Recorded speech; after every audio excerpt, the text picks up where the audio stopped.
Welcome everyone. Particle physics के इस lecture में हम फंडामेंटल फोर्सेस के बारे में जानेंगे। इस लेक्चर के लिए हमने ग्रिफिथ की इंट्रोडक्शन टू पार्टिकल फिजिक्स और वाइकेलियम की problem and solution of atomic nuclear and particle physics के अलावा A Das and T Ferbel की introduction to nuclear and particle physics और ब्रायन आर मार्टिन की nuclear and particle physics and introduction को reference book के लिए कंसीडर किया है। यह और अपकमिंग लेक्चर्स पार्टिकल फिजिक्स के अभी तक के लेक्चर्स में सबसे डिफरेंट होने वाले हैं। हो सकता है कि इस लेक्चर में बताए गए इन्फॉर्मेशन पार्टिकल फिजिक्स के बारे में अभी तक के आपके नॉलेज से अलग हो, इसलिए मेरा सजेशन है कि लेक्चर को ध्यान से देखें और पूरा अटेंड करें ताकि कन्फ्यूज़न ना हो। यह यूनिवर्स चार फंडामेंटल फोर्सेस के प्रिसाइज बैलेंस की वजह से एग्जिस्टेंस में है। ये चार फंडामेंटल फोर्सेस हैं: gravitational force, electromagnetic force, weak force और स्ट्रॉन्ग न्यूक्लियर फोर्स। यूनिवर्स में होने वाले सभी इवेंट्स इन्हीं चारों फोर्सेस की वजह से होते हैं। सबसे पहले बात करते हैं ग्रेविटेशनल फोर्स की। ग्रेविटेशनल फोर्स हमारा नोन सबसे पुराना फोर्स है। न्यूटन के क्लासिकल ग्रेविटेशनल फोर्स के अकॉर्डिंग यह फोर्स दो मास वाले पार्टिकल्स के बीच लगता है, जिसका मैग्नीट्यूड दोनों पार्टिकल्स के मास के प्रोपोर्शनल और उनके स्क्वायर ऑफ डिस्टेंस के इन्वर्सली प्रोपोर्शनल होता है।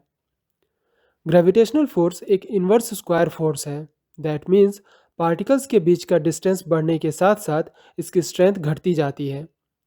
लेकिन आइंस्टाइन के जनरल थ्योरी ऑफ रिलेटिविटी के अकॉर्डिंग किसी दो पार्टिकल्स के बीच ग्रेविटेशनल फोर्स लगने के लिए पार्टिकल्स के पास रेस्ट मास होना जरूरी नहीं है, बल्कि पार्टिकल्स के पास अगर एनर्जी और मोमेंटम है तो उन पर ग्रेविटेशनल फोर्स एप्लीकेबल होगा।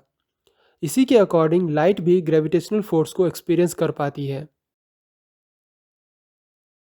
ग्रेविटेशन अट्रैक्टिव नेचर का फोर्स है जो मीडियम पर, पार्टिकल्स के ओरिएंटेशन पर और पार्टिकल्स के वेलोसिटी पर डिपेंड नहीं करता। मोस्ट इंपॉर्टेंट बात कि ग्रेविटेशनल फोर्स सभी चारों फोर्सेस में से सबसे वीक फोर्स है। सब एटॉमिक पार्टिकल्स का मास हमारे डेली लाइफ एक्सपीरियंस ऑब्जेक्ट के मास से काफ़ी कम होने की वजह से यह अज्यूम किया जाता है कि ग्रेविटेशनल फोर्स का सब एटॉमिक पार्टिकल्स के इंटरेक्शन पर कोई सिग्निफिकेंट असर नहीं पड़ता है। इसीलिए इन पार्टिकल्स के इंटरैक्शंस के वक्त ग्रेविटेशनल फोर्स को नेग्लेक्ट कर दिया जाता है। लेकिन सभी ऑब्जेक्ट्स एटम से मिलकर बने होते हैं और एटम में इलेक्ट्रॉन पॉजिटिवली चार्ज्ड न्यूक्लियस के चारों ओर प्रेजेंट होता है। इलेक्ट्रॉन और प्रोटॉन के बीच लगने वाला यह फोर्स इलेक्ट्रोमैग्नेटिक फोर्स है। Electromagnetic force second strongest fundamental force है। सभी केमिकल, बायोलॉजिकल या कॉमन फिजिक्स के फोर्सेस इलेक्ट्रोमैग्नेटिक फोर्स ही हैं। जैसे फ्रिक्शन भी इलेक्ट्रोमैग्नेटिक फोर्स का एग्जाम्पल है। सभी चार्ज पार्टिकल और मैग्नेटिक पार्टिकल्स के बीच लगने वाला फोर्स इलेक्ट्रोमैग्नेटिक फोर्स ही है। इलेक्ट्रोमैग्नेटिक फोर्स भी ग्रेविटी की तरह एक इन्वर्स स्क्वायर फोर्स है, लेकिन जहां ग्रेविटी केवल अट्रैक्टिव नेचर की है, वहीं इलेक्ट्रोमैग्नेटिक फोर्स अट्रैक्टिव और रिपल्सिव दोनों नेचर के पाए जाते हैं। इलेक्ट्रोमैग्नेटिक फोर्स मीडियम पर डिपेंड करते हैं, लेकिन पार्टिकल्स के ओरिएंटेशन और वेलोसिटी पर नहीं। जैसा कि हम जानते हैं कि कूलम्ब फोर्स केवल चार्ज्ड पार्टिकल्स के बीच ही लगता है। दैट मीन्स सभी चार्ज्ड पार्टिकल्स इलेक्ट्रोमैग्नेटिक फोर्स को एक्सपीरियंस करते हैं। लेकिन क्या न्यूट्रल पार्टिकल्स इलेक्ट्रोमैग्नेटिक फोर्स को एक्सपीरियंस करते हैं, जैसे न्यूट्रॉन? न्यूट्रल पार्टिकल्स भी इलेक्ट्रोमैग्नेटिक फोर्स को एक्सपीरियंस कर सकते हैं, भले ही न्यूट्रॉन पर कोई चार्ज नहीं है। ऐसे में अगर दो न्यूट्रॉन को एक दूसरे के पास लाया जाए तो उनके बीच किसी तरह का कोई कोलम्बियन फोर्स नहीं लगेगा। लेकिन न्यूट्रॉन के पास स्पिन एंगुलर मोमेंटम है जिसकी वैल्यू हाफ एच बार होती है। यह स्पिन एंगुलर मोमेंटम न्यूट्रॉन को एक मैग्नेटिक मोमेंट प्रोवाइड करवाता है। जब भी दो न्यूट्रॉन कांटेक्ट में आते हैं तो उनके बीच यही मैग्नेटिक मोमेंट मैग्नेट की तरह एक दूसरे से इंट्रैक्शन करते हैं, और मैग्नेटिक इंट्रैक्शन भी इलेक्ट्रोमैग्नेटिक इंट्रैक्शन का ही पार्ट है। इलेक्ट्रोमैग्नेटिक फोर्स से इंट्रैक्शन के चार पॉसिबल सिचुएशंस हो सकते हैं। फर्स्ट, पार्टिकल चार्ज्ड भी हो और उसके पास मैग्नेटिक मोमेंट भी हो, जैसे इलेक्ट्रॉन। सेकेंड, पार्टिकल न्यूट्रल हो लेकिन मैग्नेटिक मोमेंट प्रेजेंट हो, जैसे न्यूट्रॉन।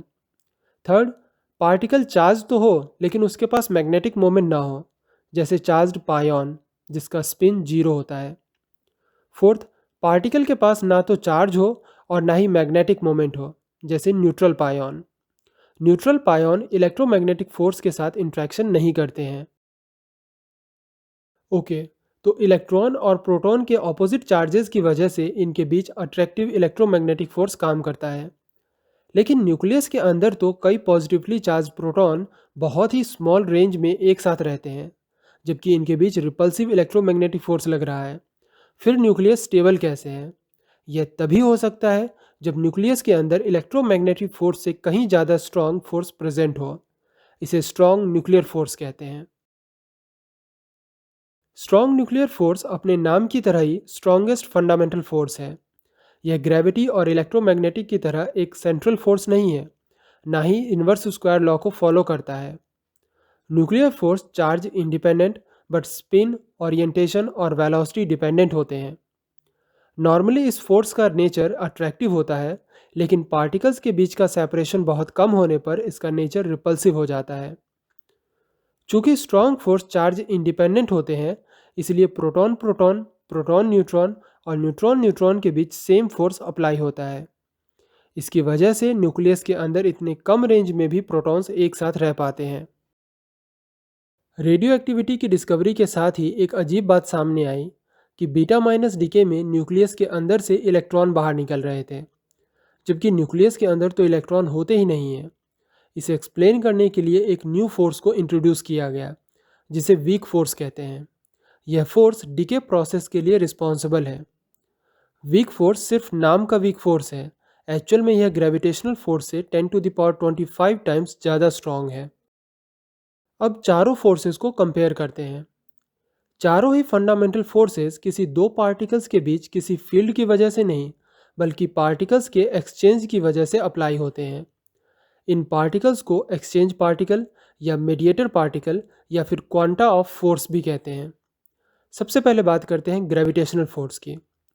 ग्रेविटेशनल फोर्स का एक्सचेंज पार्टिकल ग्रेविटॉन है। हालांकि यह पार्टिकल अभी तक डिस्कवर्ड नहीं हुआ है, लेकिन इस पार्टिकल का प्रेडिक्शन किया गया है, जिसके अकॉर्डिंग यह मासलेस, न्यूट्रल, स्पिन 2 का एक हाइपोथेटिकल पार्टिकल है। नेक्स्ट फोर्स है वीक फोर्स। वीक फोर्स के लिए दो एक्सचेंज पार्टिकल डिफाइन किए गए हैं, डब्ल्यू बोसॉन और Z boson. W boson around 80 giga electron volt, जबकि Z boson around 90 giga electron volt mass के स्पिन 1 पार्टिकल्स हैं। डब्ल्यू प्लस और डब्ल्यू माइनस चार्ज पार्टिकल्स हैं, साथ ही ये दोनों एक दूसरे के एंटी पार्टिकल भी हैं। जबकि जी बोसॉन न्यूट्रल है, यह खुद का ही एंटी पार्टिकल है। डब्ल्यू प्लस माइनस बोसॉन के मैग्नेटिक मोमेंट होते हैं, लेकिन जी बोसॉन के पास कोई मैग्नेटिक मोमेंट नहीं है। किसी रिएक्शन में न्यूट्रिनो के एब्जॉर्प्शन और एमिशन के लिए W plus minus particle responsible होते हैं, जबकि किसी वीक इंटरेक्शन के दौरान एनर्जी, मोमेंटम या स्पिन ट्रांसफर करने के लिए जी बोसॉन रिस्पॉन्सिबल है। इलेक्ट्रोमैग्नेटिक फोर्स का क्वांटा फोटॉन है। यह भी मासलेस, न्यूट्रल, स्पिन 1 का बोसॉन पार्टिकल है। अब बात करते हैं स्ट्रॉन्ग फोर्स की। स्ट्रॉन्ग फोर्स के केस में अक्सर एक कन्फ्यूज़न रहता है कि स्ट्रॉन्ग फोर्स का क्वांटा ग्लूऑन है या पायॉन। इसे समझने के लिए हमें स्ट्रॉन्ग फोर्स को समझना होगा। एक न्यूक्लियस प्रोटॉन और न्यूट्रॉन से मिलकर बना होता है, जबकि प्रोटॉन और न्यूट्रॉन क्वार्क से। दो न्यूक्लियॉन्स के बीच पायॉन एक एक्सचेंज पार्टिकल की तरह बिहेव करता है। इसी पायॉन के एक्सचेंज की वजह से प्रोटॉन और न्यूट्रॉन एक दूसरे पर स्ट्रॉन्ग फोर्स को एक्सपीरियंस कर पाते हैं। लेकिन प्रोटॉन, न्यूट्रॉन और खुद पायॉन क्वार्क्स से मिलकर बने होते हैं। दो क्वार्क्स के बीच ग्लूऑन एक एक्सचेंज पार्टिकल की तरह बिहेव करता है। ग्लूऑन के एक्सचेंज की वजह से ही दो क्वार्क्स स्ट्रॉन्ग फोर्स एक्सपीरियंस कर पाते हैं। दैट मीन्स स्ट्रॉन्ग फोर्स दो अलग अलग तरह से काम करता है। एक न्यूक्लियॉन्स के बीच जिसका एक्सचेंज पार्टिकल पायॉन है, और दूसरा क्वार्क्स के बीच जिसका एक्सचेंज पार्टिकल ग्लूऑन है। यह एक बात और समझने की है कि दोनों ही केसेस में स्ट्रॉन्ग फोर्स का मैकेनिज्म बिल्कुल अलग है। लेकिन अगर स्ट्रिक्टली कहा जाए तो स्ट्रॉन्ग फोर्स का क्वांटा ग्लूऑन को ही कहा जाएगा, क्योंकि पायॉन खुद क्वार्क्स से बना होता है और क्वार्क्स के बीच स्ट्रॉन्ग फोर्स ग्लूऑन की वजह से होते हैं। पायॉन का मास अराउंड 140 मेगा इलेक्ट्रॉन वोल्ट होता है, जबकि ग्लूऑन मासलेस होते हैं। पायॉन 3 टाइप के हैं, जबकि अभी तक टोटल 8 तरह के ग्लूऑन डिस्कवर्ड हुए हैं। पायॉन चार्ज्ड और न्यूट्रल दोनों तरह के होते हैं, जबकि सभी ग्लूऑन न्यूट्रल पार्टिकल्स हैं। पायॉन का स्पिन 0 होता है, जबकि ग्लूऑन के स्पिन 1 होते हैं। अब बात करते हैं इन फोर्सेस के रेंज की। किसी फोर्स का रेंज कैलकुलेट करने के लिए हमें हाइजेनबर्ग अनसर्टेनिटी प्रिंसिपल की ज़रूरत होगी। इसके अकॉर्डिंग किसी पार्टिकल के एनर्जी और टाइम में अनसर्टेनिटी अप्रॉक्स एच बार के इक्वल होती है। एनर्जी को पार्टिकल्स के रेस्ट मास एनर्जी से और टाइम को रेंज के फॉर्म में लिखने पर हमें उस पार्टिकल की रेंज और उसके मास के बीच एक रिलेशन मिलता है। इसके अकॉर्डिंग पार्टिकल जितना मैसिव होगा उसकी रेंज उतनी कम होगी। यहाँ रेंज का मतलब उस डिस्टेंस से है जिसे ट्रैवल करने के बाद पार्टिकल डिके हो जाते हैं। जैसे अगर पार्टिकल मासलेस है तो उसकी रेंज इन्फिनिट होगी। मीन्स किसी पार्टिकल से रिलीज होने के बाद वह इन्फिनिट डिस्टेंस तक ट्रैवल कर सकता है बिना डिके हुए। ग्रेविटेशनल और इलेक्ट्रोमैग्नेटिक फोर्सेस के एक्सचेंज पार्टिकल्स मासलेस हैं, इसलिए इन फोर्सेस की रेंज इन्फिनिट है। जबकि वीक फोर्स के एक्सचेंज पार्टिकल का मास इन सब में सबसे ज़्यादा है, अराउंड 90 गीगा इलेक्ट्रॉन वोल्ट, इसलिए इस फोर्स का रेंज सबसे कम 0.002 फॉर्मी है। अब बात करते हैं स्ट्रॉन्ग फोर्स के रेंज की। यह थोड़ा इंटरेस्टिंग है। चूंकि पायॉन के मास अप्रॉक्स 140 मेगा इलेक्ट्रॉन वोल्ट है, इसलिए न्यूक्लियॉन्स के बीच लगने वाले स्ट्रॉन्ग फोर्स की रेंज फर्मी ऑर्डर की होती है। लेकिन ग्लूऑन तो मासलेस है, तब तो दो क्वार्क्स के बीच लगने वाले स्ट्रॉन्ग फोर्स की रेंज इन्फिनिट होनी चाहिए, लेकिन ऐसा नहीं है। क्वार्क्स के बीच लगने वाले स्ट्रॉन्ग फोर्स की रेंज न्यूक्लियॉन्स के बीच लगने वाले स्ट्रॉन्ग फोर्स से भी कम होती है। इसकी वजह है दोनों केसेस में स्ट्रॉन्ग फोर्स का डिफरेंट मैकेनिज्म। ग्रेविटी, इलेक्ट्रोमैग्नेटिक और वीक फोर्स पर ध्यान दें तो ये फोर्सेस जिन पार्टिकल्स के बीच लग रहे हैं वो पार्टिकल्स एक दूसरे से फ्री हैं। मतलब ये इंडिविजुअली भी एग्जिस्ट कर सकते हैं। इन पार्टिकल्स को एक दूसरे से सेपरेट किया जा सकता है। यही बात न्यूक्लियॉन्स के साथ है। न्यूक्लियॉन्स को भी एक दूसरे से अलग किया जा सकता है। एक अकेला प्रोटॉन भी एग्जिस्ट कर सकता है। इसलिए इन सब की रेंज इस फॉर्मूले से कैलकुलेट की जा सकती है। लेकिन क्वार्क्स के केस में ऐसा नहीं है। क्वार्क्स को एक दूसरे से सेपरेट नहीं किया जा सकता है। एक प्रोटॉन में मौजूद तीनों क्वार्क्स हमेशा ही एक दूसरे से बंधे रहते हैं। इसके अलावा क्वार्क्स का इंडिविजुअली कोई एग्जिस्टेंस नहीं है। ये हमेशा दूसरे क्वार्क्स के साथ बाउंड स्टेट में रहते हैं, जिस वजह से इनका मैकेनिज्म अलग है और इनके लिए यह फॉर्मूला एप्लीकेबल नहीं है। इस डिफरेंट मैकेनिज्म से भी इनका रेंज कैलकुलेट करने पर क्वार्क्स के बीच का स्ट्रॉन्ग फोर्स भी शॉर्ट रेंज ही आता है। अब बात करते हैं इनके स्ट्रेंथ की। चारों फंडामेंटल फोर्सेस में स्ट्रॉन्ग फोर्स की स्ट्रेंथ सबसे ज़्यादा है। इससे कम इलेक्ट्रोमैग्नेटिक फोर्स की, उससे कम वीक फोर्स की और सबसे कम ग्रेविटेशनल फोर्स की।